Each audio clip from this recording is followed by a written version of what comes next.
It was the best of times and it was the worst of times. But it's not as worse as it is right now. These times are more worse than the times that was before. You know, we had technology, but it's not the technology that we have now.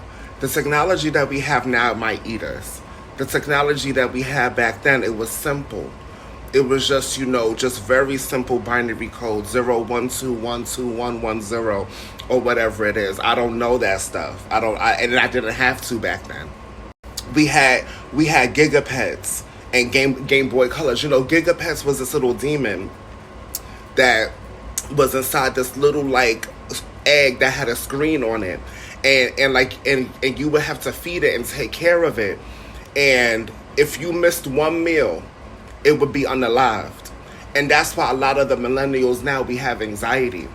Cell phones was new to us. Like having a cell phone as a child, that was something that not everybody had that. Y'all ever watch that show Felicity? Felicity used to use a payphone and write letters to people. You know what I mean? We was coming up in a time where email was still kind of new. People was just now getting computers in their house, and that was a flex. McDonald's had a whole side menu that was just $1. If I'm not mistaken, they used to call it the dollar menu.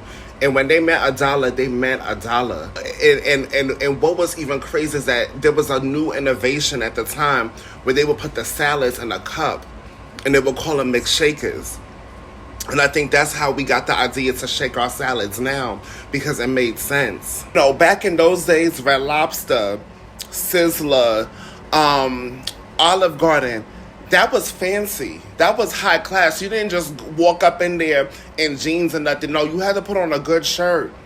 Maybe a tie sometimes, and a sturdy heel.